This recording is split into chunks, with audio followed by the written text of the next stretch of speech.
कांग्रेस अभी तो 15 साल तो आपने सीधे सीधे नहीं, विपक्ष में देख लिया। ये आपको लग रहा है। आप बीजेपी की बात करिए, वो कहते हैं भैया चलो जैसे तैसे उन्होंने सरकार बना ली, लेकिन लोग खुश नहीं है। अब टोहाना का आप कितना बड़ा उद्योगपति के पास आप जाइए, वो भी खुश नहीं है। हो सकता है ये सरकार बीच में गिरेगी। क्या बिहार होता के है? बाद इस देश में, देश के बाद प्रदेश में बहुत बड़ा आपको परिवर्तन देखने को मिलेगा। वर्तमान में आपके पास कौन से पद हैं? देखिए, वर्तमान में मैं राजीव गांधी पंचायती राज का प्रदेश में सचिव हूँ और कांग्रेस सेवा दल का जिलाध्यक्ष हूँ। कांग्रेस ही एक ऐसी पार्टी है जिसमें आम आदमी नीचे से उठ के और ऊपर तक जा सकता है, जो गरीबों के बारे में सोचती है, किसान के बारे में, कमेरे के बारे में। फिर आप लोग, बीजेपी ने जिस चीज के ऊपर देश में चुनाव जीता कि परिवारवाद है, और अब कांग्रेस भाजपा को इस बात का जवाब ही नहीं दे पाई। सत्ता में आज हम नहीं है, कल आ जाएंगे। कांग्रेस ईमानदारी की राजनीति करती है। जो राहुल गांधी है, राहुल गांधी के अलावा कोई और भी आगे आ पाएगा? 101% विश्वास दिलाता हूँ कि जनता मौका देगी और पार्टी हमें टिकट देगी। वोट चोर वाला मसला क्या आपकी यहाँ की हरियाणा की हार में भी शामिल है? बिल्कुल है। आपकी ड्यूटी किसी एक विधानसभा में लगी, विधानसभा के अंदर आपको विश्वास है वोट चोरी हुई? जी, हमारे पास अभी आ चुके हैं प्रूफ। तो टोहाना विधानसभा में तो आपका नुमाइंदा जीता है। बिल्कुल जीता है। थोड़ा और बताइए, क्योंकि आप हरियाणा नहीं रहते। सिद्धू मूसेवाला का चुनाव भी आपने संभाला पंजाब जाके, उनकी भी हार हुई थी। तो क्या ये वोट चोरी वाला मसला आपने वहां भी देखा, पंजाब के अंदर भी? सिद्धू मूसेवाला के साथ हमने काम किया। वो एक बहुत बड़े सिंगर थे। हमारा साथी सिद्धू मूसेवाला आज दुनिया के बीच नहीं रहा। उसकी मौत के बाद सभी दुनिया ने देखा कि इसके अंदर क्या क्वालिटी है, और जीते हुए उसको चुनाव हरा दिया। आज पूरी दुनिया उसके लिए रो रही। कहाँ की यात्राएं की आपने? 5-4 दिन के अंदर बिहार चले जाएंगे। जहाँ पार्टी ड्यूटी लगाती है वहाँ हम अपने तरीके से काम करते हैं। कि आप कह रहे हो बिहार चुनाव जाना है, तो यानी मीटिंग हो चुकी है कोई? आप 101% बिहार की जनता ने आज मोदी के खिलाफ पूरा मन बनाया हुआ है। क्या कोई विचारिक मतभेद रहा, या पारिवारिक रहा, या कोई समय की ऐसी रही कि आपने पार्टी बदल दी? नहीं, देखिए, दादाजी हमेशा जनता दल में चौधरी देवीलाल जी के साथ रहे थे। एनएसयूआई में पद पे रहे, उसके बाद यूथ में पद पे रहे, और किस पद पे मैं रहे? एनएसयूआई का स्टार्टिंग में ब्लॉक प्रधान बन गया 2003 में। उसके बाद मैं एनएसयूआई का जिला उपाध्यक्ष रहा। फिर मैं 3-4 प्लान एनएसयूआई का जिला अध्यक्ष रहा। उसके बाद पार्टी ने मुझे ब्लॉक नॉमिनेट किया था यूथ कांग्रेस का। फिर चुनाव हुए, मैं 2 बार चुनाव लड़ा। तो रमेश जी, इतने संगठनों में काम करते हैं, उसके अलावा टोहाना भी देखते हैं। पैसा तो इसमें लगता है, लेकिन मैं घर से सक्षम हूँ। परमात्मा ने मुझे मौका दिया है। मैं कितने दिन का हूँ ये मुझे नहीं पता। मान लीजिए मेरे पास 100 रुपये है और मैं 20 रुपये में अपना काम चला सकता हूँ, 80 रुपये में किसी अच्छे काम में लगा सकता हूँ, तो मैं वो लगाता हूँ। आपने एक आंदोलन शुरू किया था, ट्रेन जो कोरोना समय में बंद हो गई। देखिए, ये सरकार बड़ी जालिम सरकार है। ये गरीबों के ऊपर अत्याचार करती है, लेकिन जब अत्याचार बढ़ जाता है तब हमें वहां जाकर के बैठना पड़ता है। नमस्कार, पल फुर्सत के में आज आपका फिर से स्वागत है। आप देख रहे हैं शब्द मंच, आपकी बात आपका मंच, और मेरे साथ जो शख्सियत हैं उनका नाम है रमेश डांगरा के नाम से आप उनको जानते हैं। ये हरियाणा जो कांग्रेस है, उस कांग्रेस में राजीव गांधी पंचायती राज के सचिव हैं ये। इसके अलावा कांग्रेस सेवा दल से काफ़ी लंबे समय से जुड़े हुए हैं और पुराने समय से, लंबे समय से कांग्रेस के सक्रिय कार्यकर्ता रहे हैं और विभिन्न पदों पर रहे हैं। आज इनसे हमारी विशेष मुलाकात रहेगी और आप इसको अंत तक देखिएगा। आपको कांग्रेस के बारे में और एक आम व्यक्ति किस तरह से नीचे से निकल कर आगे बड़े पदों पर जा सकता है, उसकी सारी कहानी आपको जानने को मिलेगी। तो रमेश जी, स्वागत है आपका। धन्यवाद नवल जी, आपको मेरी राम राम, आपके सभी दर्शकों को मेरी नमस्कार। रमेश जी, बहुत बढ़िया। आज आपसे बात करेंगे, देखो 2-3 विषयों में अलग अलग बात करनी है। आप कई बार मजाक कर दिया करो भी, मैं हमेशा पूछता था भी कांग्रेस का क्या बनेगा, और आपने आते ही कह दिया भी तो हमारा प्रदेश अध्यक्ष भी बन गया, जिला अध्यक्ष भी बन गया। तो इसके ऊपर भी बात करेंगे, पर बात उसके साथ में ये भी करेंगे कि लोगों के दिमाग में रहता है कि जो कांग्रेस में एक आम व्यक्ति नया जुड़ता है तो आगे तक नहीं जा सकता। तो क्या आप भी ऐसा सोचते हैं? इन विषयों पे भी बातचीत करेंगे एक एक करके। तो सबसे पहले तो ये बताइए कि वर्तमान में आपके पास कौन से पद हैं, और यहाँ तक आप पहुँचे तो आपको क्या क्या सफ़र तय करना पड़ा सारा? देखिए, वर्तमान में मैं राजीव गांधी पंचायती राज का प्रदेश में सचिव हूँ और कांग्रेस सेवा दल का जिलाध्यक्ष हूँ। पार्टी ने मुझे जिम्मेदारी दे रखी है और मैं पूरी निष्ठावान तरीके से निभा रहा हूँ। आपने जो बात कही कि आम आदमी कांग्रेस में ऊंचे नहीं जा सकता, कांग्रेस पार्टी में, मैं आपकी इस बात से सहमत नहीं हूँ। कांग्रेस ही एक ऐसी पार्टी है जिसमें आम आदमी नीचे से उठ के और ऊपर तक जा सकता है। हमारे कितने विधायक देख लीजिए, कितने प्रदेशों में मुख्यमंत्री आप देख लीजिए, बिल्कुल नीचे से। आप हिमाचल प्रदेश का हमारा मुख्यमंत्री देख लीजिए, बिल्कुल नीचे से, एक आम परिवार से, आम घर से उठ करके आज प्रदेश का मुख्यमंत्री है, और कितने विधायक प्रदेश में मंत्री के रूप में भी पिछले दिनों भी काफ़ी साथियों ने काम किया है। और आज विधायक आप देख लीजिए, कितने आम घरानों के जो विधायक है वो बिल्कुल कांग्रेस एक आम साथी को चुनती है, और आम आदमी की पार्टी कांग्रेस है, गरीब आदमी की पार्टी कांग्रेस है। सिर्फ कांग्रेस ही एक ऐसी पार्टी है जो गरीबों के बारे में सोचती है, किसान के बारे में, कमेरे के बारे में, केवल और केवल कांग्रेस में ही ये हर वर्ग का सुनिश्चित। फिर आप लोग, बीजेपी ने जिस चीज के ऊपर देश में चुनाव जीता कि परिवारवाद है, और अब कांग्रेस भाजपा को इस बात का जवाब ही नहीं दे पाई, और आज तक वो आरोप ज्यों का त्यों लगा। देखिए, ये सबको पता है कि बीजेपी किस तरीके से सत्ता में आ गई। आज हमारे राहुल गांधी जी ने सबके सामने तथ्य के साथ, प्रूफ के साथ रखा हुआ है कि किस तरीके से वोट चोरी करके इन्होंने आज सत्ता हासिल की है। हरियाणा में भी बिल्कुल ऐसा ही हुआ, किस तरीके से जातिवाद का जहर घोटती है, और तमाम तरह के हमारा देखिए, कांग्रेस ने पहले भी लगातार राज करती आ रही है। कांग्रेस कभी ऐसा राज नहीं करेगी जिससे लोकतंत्र की हत्या हो और आम आदमी से बाहर की जो चीज़ें हैं, ऐसा कांग्रेस कभी नहीं करती। सत्ता में आज हम नहीं है, कल आ जाएंगे, लेकिन हम ऐसा नहीं करेंगे कि चोरी से हम सरकार हथिया लें। साम दाम दंड भेद ये राजनीति में चलता है, लेकिन ऐसा कांग्रेस कभी नहीं करती। कांग्रेस ईमानदारी की राजनीति करती है, बिल्कुल जो जनता मैंडेट देती है उसे स्वीकार करती है।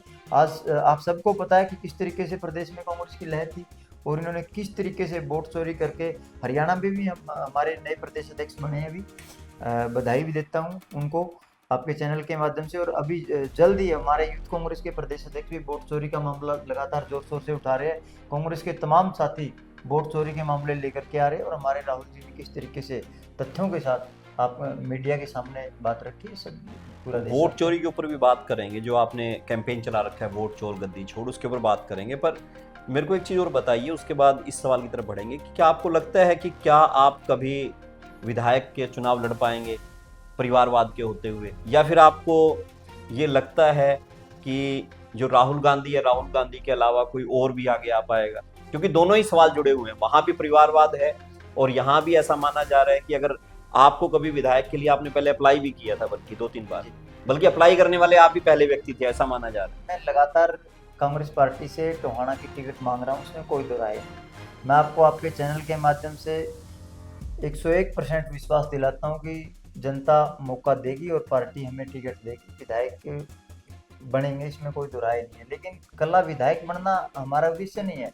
पार्टी में और बहुत जिम्मेवारी होती है, हो सकता है विधायक से बड़े बने, कोई ज़रूरी नहीं है हमारी विधायक की। लेकिन लड़ाई जनता की है, आम लोगों की लड़ाई है, वो हम पार्टी ने हमें एक प्लेटफॉर्म दिया है। चलिए, आप नहीं मानते कि पार्टी में परिवारवाद है, आप ये बात नहीं मानते? देखिए, जहाँ परिवारवाद की बात है, क्या बीजेपी में परिवारवाद नहीं है? आज बीसीसीआई का अध्यक्ष कौन है? और कांग्रेस तो इतनी पार्टी है, ऐसी महान पार्टी है जिसमें त्याग की भावना है। हम चाहते थे 10 साल सोनिया जी मुख्यमंत्री रहती, वो चाहते थे किसी को, उनका परिवार का, प्रियंका को बना सकते थे, राहुल को बना सकते थे, किसी को बना सकते थे। हमने मनमोहन सिंह को, जो अर्थव्यवस्था के कितने महान हमारे नेता थे, और उनको प्रधानमंत्री बनाया, कितनी बड़ी सोच के साथ प्रधानमंत्री बनाया। जो ये लोग मोदी जी, माननीय प्रधानमंत्री जी किस बात को कहते थे कि ये तो मौनी बाबा है, आज पता लगता है कि वो मौन रह करके उन्होंने इस देश के लिए क्या किया। तो हरियाणा के अंदर आप इस कैंपेन को किस तरह से लेते हैं, जो वोट चोर का मसला है? और क्या आपको लगता है कि जो हरियाणा में सरकार आपकी नहीं बन पाई, तो उसमें ये वाला मसला भी रहा? देखिए, सरकार नहीं बन पाई, पार्टी इस मामले में बेहद संवेदनशील है। खुद राहुल जी हमारे पीसीसी के अंदर, हरियाणा के अंदर आए थे, चंडीगढ़ के अंदर जो हमारा ऑफिस है उसके अंदर हमें संगठन सर्जन अभियान चलाया था, जिसके तहत हमें फतेहाबाद में हमारा नया जिला अध्यक्ष मिल गया है, और पार्टी ने विधायक दल का नेता भी चुन दिया हुआ है, और नया प्रदेश अध्यक्ष भी हमें मिल चुका है। और जो बाकी के जो हमारे ब्लॉक के हैं और तमाम जो अन्य प्रदेश में नए साथियों की नियुक्ति होनी है, वो शीघ्र ही शीघ्र पार्टी एक बड़े स्तर के ऊपर और नए चेहरों को लेकर के आ रही है। कितने हमारे जो अभी नए जिला अध्यक्ष बने हैं, कितने युवा साथी इसके अंदर बने हुए हैं, युवा जिला अध्यक्ष बने हुए हैं। पार्टी युवाओं को भी लेके आ रही है और तमाम साथियों को साथ में लेकर के हम चल रहे हैं। वो तो बात हुई संगठन को बनाने की। मैं ये जानना चाह रहा था कि वोट चोर वाला मसला क्या आपकी यहाँ की, हरियाणा की हार में भी शामिल है? देखिए, बिल्कुल है। वोट चोरी का मामला, हम बूथ, एक एक बूथ की लिस्ट हमारे सभी कांग्रेस कार्यकर्ता, पार्टी ने ड्यूटियां लगाई हुई है कि अपने अपने बूथ के ऊपर आप ये देखें। हमारा यूथ कांग्रेस के भी बड़े स्तर के ऊपर इसका एक अभियान चलाया हुआ है और हम एक एक बूथ के ऊपर अब घर घर जा कर के चेक कर रहे हैं कि कौन इस घर के अंदर रह रहा है, कहीं से ये वोट पहले कहाँ था कहाँ नहीं, इसके घर के अंदर वाकई में इतने वोट है। तो उसमें थोड़ा हमें टाइम ज़रूर लगेगा, लेकिन ये जो हरियाणा के अंदर मैं आपको गारंटी देता हूँ कि बिल्कुल चोरी हुई है। हरियाणा देश की सरकार तो है ही, हरियाणा के अंदर भी इन्होंने वोट चोरी करके सरकार बनाई है। मुख्यमंत्री जी का पहले भी बयान था कि हम तमाम इंतजाम पूरे कर चुके हैं, लेकिन ये बात अब सामने आ चुकी है कि इन्होंने क्या इंतजाम किए हुए हैं। और इस हरियाणा प्रदेश के अंदर इतना बड़ा चोरी का मामला आपके सामने हम कुछ ही दिनों में आने वाले समय के अंदर रखेंगे। युवा कांग्रेस, कांग्रेस सेवा दल, राजीव गांधी पंचायती राज, तमाम साथी इसके ऊपर एक एक बूथ के ऊपर हमने ड्यूटियां लगाई हुई है और इस बारीकी से हम देख रहे हैं कि कहाँ कहाँ गड़बड़ की हुई है। तो आपकी ड्यूटी किसी एक विधानसभा में लगी है या कहाँ पूरे हरियाणा में कहीं जा रही है? विधानसभा के अंदर, विधानसभा टोहाना में आपकी ड्यूटी है। तो यहाँ से आपको कुछ वोट मिले हैं चोरी वाले मसले? हमें लिस्ट अभी मिली है और उसका हम कलेक्शन कर रहे हैं। हमारे तमाम जो कांग्रेस के एक्टिव साथी है उनको हम ये बूथ की जो लिस्ट है वो देंगे और वो अपने अपने बूथ के अंदर वेरीफाई करेंगे।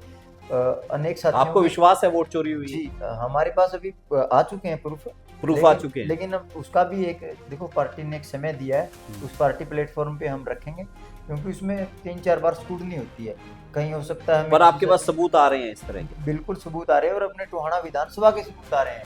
हम कुछ ही दिनों में आपको वो सबूत देंगे कि कहाँ कहाँ क्या गड़बड़ी कर करके इन्होंने सरकार किस तरीके से बनाई। तो टोहाना विधानसभा में तो आपका नुमाइंदा जीता है? नहीं, बिल्कुल जीता है, लेकिन इन्होंने चोरी की बहुत कोशिश। हम 50,000 के मार्जिन से जीतने वाले थे, हमारा मार्जिन 10,000 है, तो वोट चोरी की वजह से हो? बिल्कुल वोट चोरी। ठीक है, अच्छा थोड़ा और बताइए, क्योंकि आप हरियाणा नहीं रहते, सिद्धू मूसेवाला का चुनाव भी आपने संभाला पंजाब जाके और उनकी भी हार हुई थी, तो क्या ये वोट चोरी वाला मसला आपने वहां भी देखा पंजाब के अंदर भी?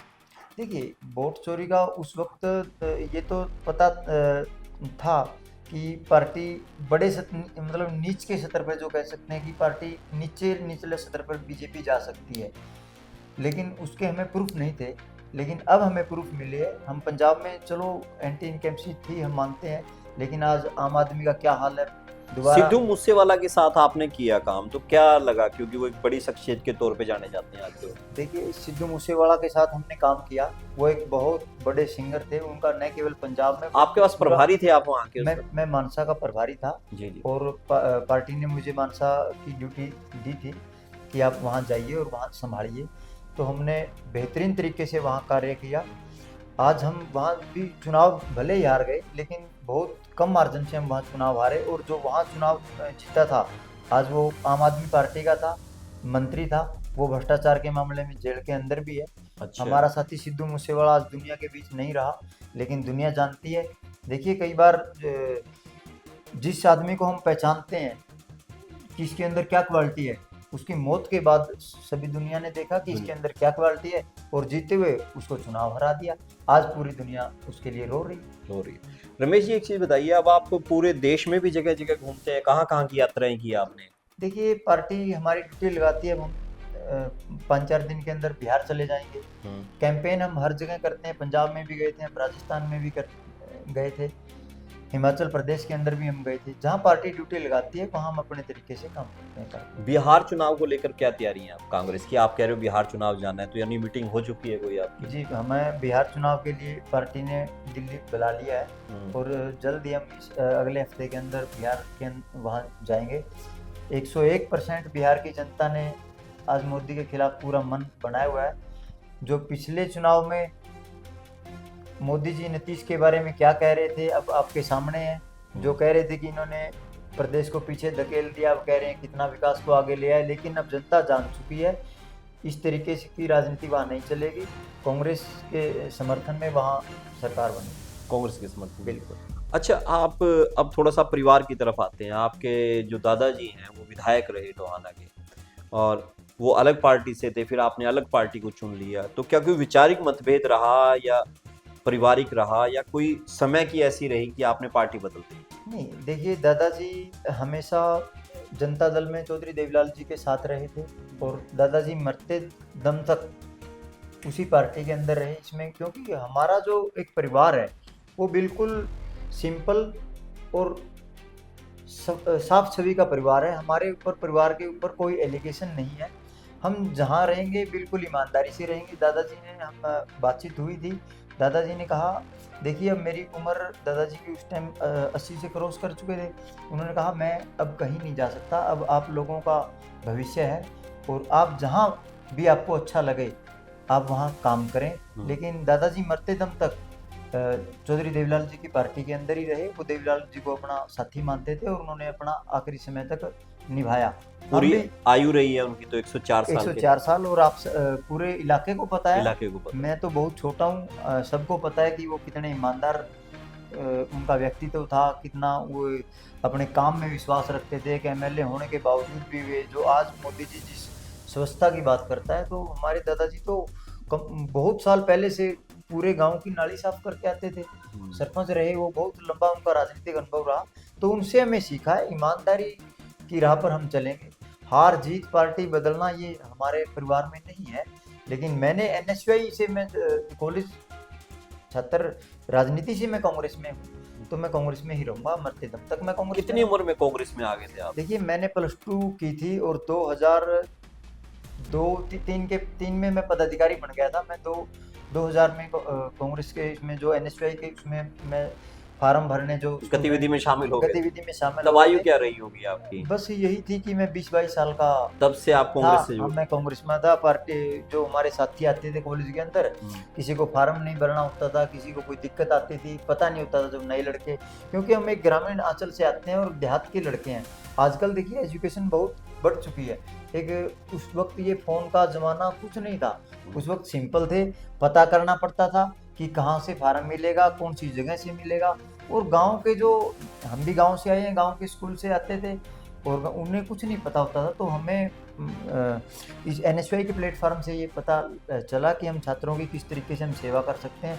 हम उनका फार्म भरना, किसी दूसरे टीचर के पास जाना, उनके साथ जाना, कई साथी कहते हमें नहीं पता। अधिकतर साथी तो उस वक्त एडमिशन के लिए रह जाते थे, सिर्फ इसी नॉलेज की वजह से कि उन्हें ये नहीं पता कि प्रिंसिपल का ऑफिस कहाँ है, कमेटी कौन सी पे साइन कराने हैं। तो ये चीज़ें हमें एनएसयूआई से सीखी और एनएसयूआई की बदौलत मैं युवा कांग्रेस में आया। युवा कांग्रेस में मुझे ब्लॉक अध्यक्ष स्टार्टिंग में नॉमिनेटेड किया था। फिर हमारे जो राहुल जी की सोच थी कि आम घर का युवा, आप कह रहे हो ना कि ये परिवारवाद की राजनीति है, ये जो पहली बार जो किसी ने शुरुआत की, तो आदरणीय राहुल जी ने शुरुआत की थी कि आम घर का युवा आए, जिसे लोग चाहेंगे हम उसको पार्टी के अंदर रखेंगे और उसी को पार्टी की जिम्मेदारी देगी। तब से हमारे युवा कांग्रेस के चुनाव शुरू हुए थे और वो चुनाव आप सबको पता है, पूरे टोहाना को पता है मैं किस तरीके से जीता। परमवीर सिंह जी कृषि मंत्री थे, उन्होंने मेरा डट करके विरोध किया और मैं उसके चैलेंज के बाद भी टोहाना के अंदर जीता और युवाओं के दम पे जीता, आप सबके सहयोग से जीता। लोग, युवाओं ने मुझ पर विश्वास किया। तो ये राहुल जी की सोच है ना, वरना कौन चाहता था? परमवीर भी चाहता था अपना भतीजा बना ले, मंत्री जी रणधीर जी भी चाहते थे अपना भतीजा बना ले, लेकिन रमेश डांगरा एक आम युवा, आम घर का ही तो है। आम युवाओं की बदौलत तो आज आपके सामने बोल रहा है। और तो पार्टी ने मुझे ऐसा नहीं दिया, नहीं बहुत कुछ दिया है पार्टी ने। एक मेरा नाम है पार्टी की वजह से, और पार्टी की बदौलत हम हर जगह जाते हैं और हमारी अफसर भी सुनते हैं और हमारा एनएसयूआई में पद पे रहे, उसके बाद यूथ में पद पे रहे, और किस किस पद पे रहे आप? मैं एनएसयूआई का स्टार्टिंग में ब्लॉक प्रधान बन गया 2003 में। उसके बाद मैं एनएसयूआई का प्रदेश जिला उपाध्यक्ष रहा। फिर मैं 3-4 प्लान एनएसयूआई का जिला अध्यक्ष रहा। उसके बाद पार्टी ने मुझे ब्लॉक नॉमिनेट किया था यूथ कांग्रेस का। फिर चुनाव हुए, मैं 2 बार चुनाव लड़ा युवा कांग्रेस के। उसके बाद पार्टी ने मुझे कांग्रेस सेवा दल में जिम्मेवारी दी, तब से लेकर के मैं आज तक वो भी निभा रहा हूँ। और अब मुझे पार्टी ने राजीव गांधी पंचायती राज में आने के लिए बोला, तो हम वो भी तैयार हैं। आप उसके प्रदेश सचिव के तौर पे काम? प्रदेश सचिव में मैं पिछले चुनाव में उसका इलेक्शन कमेटी के मेंबर भी था। इलेक्शन कमेटी के मेंबर भी थे। ठीक है। अच्छा, और मैं प्राइवेट प्रकोष्ठ का प्रदेश सचिव भी रहा हूँ हरियाणा प्रदेश कांग्रेस कमेटी में। वो भी आप रहे? वो भी मेरे। तो रमेश जी इतने संगठनों में काम करते हैं, उसके अलावा टोहाना भी देखते हैं, तो इतना समय कैसे मैनेज हो जाता है सारा? देखिए, या फिर क्या करें, अभी घर खो के तमाशा देखने लग रहे हो? देखिए राजनीति में ये तो है ही कि पैसा तो लगता है, इसमें कोई दुराई नहीं है कि मैं कैमरे के ऑन कैमरा या ऑफ कैमरा पैसा तो इसमें लगता है, लेकिन मैं घर से सक्षम हूँ। परमात्मा ने मुझे मौका दिया है, मैं कितने दिन का हूँ ये मुझे नहीं पता, लेकिन मैं जब तक जीऊँगा आखिरी सांस तक मेरी यही कोशिश रहती है कि मैं जितना कर सकूँ। मैं मान लीजिए मेरे पास 100 रुपये है और मैं 20 रुपये में अपना काम चला सकता हूँ, 80 रुपये में किसी अच्छे काम में लगा सकता हूँ, तो मैं वो लगाता हूँ। ऐसा नहीं है कि मैं बहुत बड़ा समाज सेवी हूँ, मैं पैसे खर्च करने वाला हूँ। मैं तो एक दिहाड़ी वाला आदमी हूँ। मैं मेरा खेत में काम करके आता हूँ सुबह सुबह, और उसके बाद मैं 10 बजे अपने फील्ड के अंदर जहाँ मुझे लगता है कि मैं कहीं किसी के दुख में शामिल होना है, सुख में शामिल होना है, या कहीं ज्यादती हो रही है, धरना प्रदर्शन आजकल आपको पता है कि लगातार मैं रहता हूँ। और मुझे जहाँ भी कहीं फ़ोन के माध्यम से पता लग जाता है कि जहाँ गलत हो रहा है, मैं वहाँ अपने आप पहुँच जाता हूँ। रमेश जी, एक आंदोलन की आपने बात की, आपने एक आंदोलन शुरू किया था, ट्रेन जो कोरोना समय में बंद हो गई थी, अभी क्या स्थिति है उनकी, किस तरह से शुरू किया आपने? पिछले दिनों फिर एक प्रेस नोट जारी किया था उसका। देखिए, ये सरकार बड़ी जालिम सरकार है, ये गरीबों के ऊपर अत्याचार करती है। आप सबको पता है, अंग्रेजी शासन से आज तक कभी ये जो स्टेशन चलता है हमारा जमालपुर वाला, कभी ट्रेनें बंद नहीं हुई। टोहाना इलाके के साथियों ने पहले भी आंदोलन किया, जमालपुर हम तमाम शहर के लोग इकट्ठे हम भी हुए, शामिल थे, आंदोलन किया, ट्रेनें रुकने लगी। उसी तर्ज पे हमने एक पिरसाल लोधा के लोगों की जो आवाज़ थी उन गाँव के, क्योंकि 20 गाँव वहाँ लगते हैं, उनकी सबकी आवाज़ थी। लेकिन आजकल आगे कौन होना चाहता है आप सबको पता है, क्योंकि ये जो नेता लोग हैं ये दाबते हैं। लेकिन हमने वो लड़ाई लड़ी, 2 ट्रेन रुकती थी मात्र, आज 8 ट्रेनें हमें उसी आंदोलन से जीती थी। लेकिन सरकार के साथियों ने और जो वहाँ जो आंदोलन ख़त्म करने आए थे अधिकारियों ने, उन्होंने वादा किया था कि भविष्य में जो 2 ट्रेनें और जो आपकी बची हुई है हम जल्द से जल्द शुरू करवा देंगे। आज भी पिछले महीने 1 तारीख से कई स्थानों पर ट्रेनें रुकने लग गई है, जैसे हमारे कुदनी स्टेशन है, दौलतपुर है, एक लेटर आया है, कई स्टेशनों पे ट्रेनें रुकने लगी है। लेकिन हमारे पिरसाल लोधा की जो 2 बाकी बची हुई ट्रेनें हैं वो आज तक नहीं रुकी। अब हम दोबारा हमें लड़ना पड़ेगा, हम सरकार को बार बार चेता रहे हैं, क्योंकि अब त्यौहार का भी सीज़न है और फसल का भी सीज़न है। हम चेता रहे हैं, हमें आंदोलन धरना करने का कुछ शौक नहीं है, लेकिन जब अत्याचार बढ़ जाता है तब हमें वहां जाकर के बैठना पड़ता है, तो तब अधिकारी सुनते हैं, आखिर में सुनते हैं। तो रमेश जी, अब आपके जीवन का, जैसे अभी तो आप युवा ही हैं, तो अभी जीवन का क्या लक्ष्य लेकर चल रहे हैं राजनीति? देखिए, 20 साल में लगातार पार्टी, हाँ 20 साल आपने दे दिए पार्टी को, लेकिन मेरा कांग्रेस में ही मैं रहूंगा। मैंने पहले भी कई चैनलों के माध्यम से बोला कि मैं जब तक जीऊंगा मैं कांग्रेस पार्टी में रहूंगा। ऐसा नहीं लग रहा कि कांग्रेस, अभी तो 15 साल तो आपने सीधे सीधे विपक्ष में देख लिया? ये आपको लग रहा है, लोगों के बीच आप जाओ ना, आप आपके सामने निकल के देखो, आप बीजेपी की बात करिए, वो कहते हैं भैया चलो जैसे तैसे उन्होंने सरकार बना ली, लेकिन लोग खुश नहीं है, लोग खुश नहीं है, कहीं भी किसी का कोई काम नहीं हो रहा। आप गरीब जनता के बीच जाइए, आप किसी वर्ग के ऊपर जाइए, कोई अडानी अबानी को छोड़ करके टोहाना का आप कितना बड़ा उद्योगपति के पास आप जाइए, वो भी खुश नहीं है। क्या कांग्रेस को वोट चोरी का जो आप मुद्दा ले रहे हैं, क्या उससे बड़ा मुद्दा कांग्रेस में आपसी फूट नहीं है जो उसको परेशान कर रही है? नहीं, देखिए, कांग्रेस पार्टी पहले भी एक थी, कहीं थोड़ा मोटा हो सकता है कि मन मुटाव हो सकता है, लेकिन मतभेद किसी में नहीं है, सबका मिलके। और अब तो राहुल जी ने निर्देश दे दिए गए हैं, सब मिलके मजबूती के साथ धड़ाके से उतरेंगे, और निश्चित तौर पर हम अगली सरकार, हो सकता है ये सरकार बीच में गिरेगी। अच्छा, ये जल्दी सब तो बिहार से जाके आएंगे तो देखते हैं क्या बिहार के बाद इस देश में, देश के बाद प्रदेश में बहुत बड़ा आपको परिवर्तन देखने को मिलेगा।